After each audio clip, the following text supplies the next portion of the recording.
အမျိုးသမီးတယောက်ဟာသူ့မကိုသူမငန်းရဲ့မျိုးဗီဇတွေကိုထိုးသွင်းလိုက်ပါတယ်ချက်ချင်းဆိုသလိုပဲသူမရဲ့အရေးပြားပေါ်မှာကြက်တီးဖူတွေထလာပြီးတိတ်မကြခင်မှာပဲအ내ရောင်အမွေးတောင်တွေစတင်ပေါက်ရောက်လာခဲ့တယ်သူမကအမွေးတစ်ခုကိုဆွဲနှုတ်လိုက်ပေမဲ့တကယ်တမ်းသူမလိုချင်နေတာကအဖြူရောင်အမွေးတောင်ပါအဲ့ဒီအချိန်မှာပဲသူမရဲ့ခြေထောက်တွေစတင်ပြောင်းလဲလာပါတယ်ဖိနက်ကိုချွတ်ပြီးကြီးလိုက်တဲ့အခါခြေချောင်းတွေဟာတစ်ခုနဲ့တစ်ခုပူးကပ်သွားပြီးငန်းတကောင်ရဲ့ခြေထောက်လိုမျိုးဖြစ်နေတာကိုတွေ့လိုက်ရတယ်သူမရဲ့အစီအစဉ်ကတဝက်လောက်အောင်မြင်နေပြီဖြစ်တာမို့ငန်းနဲ့တကောင်ဖြစ်လုံးဝပြောင်းလဲသွားဖို့အစွန်းရောက်တဲ့နေလန်းကိုရွေးချယ်လိုက်ပါတော့တယ်သူမဟာဖန်ကွဲစ်တစ်ခုကိုကောက်ကင်လိုက်ပြီးနောက်ထပ်ကတ်ချေဒီမလေးတယောက်ရဲ့လေပင်ကိုထိုးဆိုင်ပစ်လိုက်ပါတယ်ခေါင်းဆောင်ကတ်ချေဒီကိုတက်ပစ်ပြီးနောက်မှာတော့အလောင်းကိုဖွက်ထားလိုက်ပြီးသူမရဲ့နေရာကိုအောင်မြင်စွာရယူကခေါင်းဆောင်ကတ်ချေဒီအစ်စ်ဖြစ်လာခဲ့ပါတယ်ကဖျက်ဖြော်ဖြေရမယ့်နေ့ရောက်လာတဲ့အခါမှာလဲသူမရဲ့ခန္ဓာကိုယ်ကပြောင်းလဲနေသေးပါစင်မြင့်ပေါ်မှာရက်နေရင်သူမရဲ့လက်မောင်းတွေပေါ်မှာအ내ရောင်အမွေးနုလေးတွေစတင်ပေါက်ရောက်လာပါတယ်ဒီပြောင်းလဲမှုကသူမရဲ့လှုပ်ရှားမှုတွေကိုငန်းတကောင်လိုစက်တည်ရှိစေပြီးပရိသတ်တွေကိုမင်သက်သွားစေခဲ့ပါတယ်မကြခင်မှာပဲ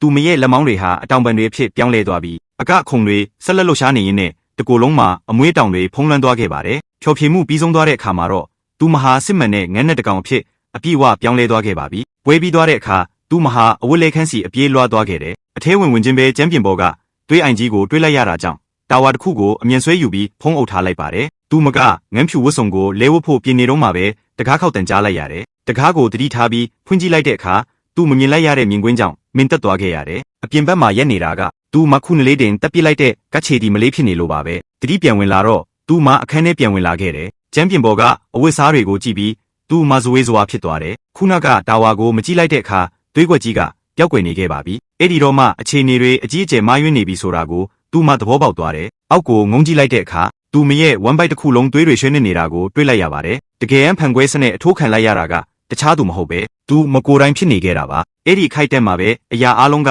သူမရဲ့စိတ်ကူးရင်ထင်အောင်ထင်မှားဖြစ်မှုတွေတက်တက်တာဖြစ်တယ်ဆိုတာကိုသူမနားလည်သွားခဲ့တယ်ဒါတောင်မှပဲသူမဟာစင်မြင့်ပေါ်ကိုပြန်တက်သွားဖို့လုံးဝတွန်းဆုတ်မနေခဲ့ပါဘူးသူမရဲ့နောက်ဆုံးကြံရှိနေတဲ့ခွန်အားတွေကိုအသုံးချပြီးဖျော်ဖြေမှုကိုအဆုံးထိကပြခဲ့ပါတယ်ဒေဂီတတန်လည်းအဆုံးသက်သွားရောသူမဟာကျမ်းပြင်ပေါ်ကိုအားကုန်ပြုတ်ကျသွားပါတော့တယ်သူမရဲ့အသက်ဝိညာဉ်နဲ့ယဉ်ပြီးကဖျက်ဖျော်ဖြေမှုအမှုပညာကိုအသက်သွင်းသွားခဲ့ရပဲဖြစ်ပါတော့တယ်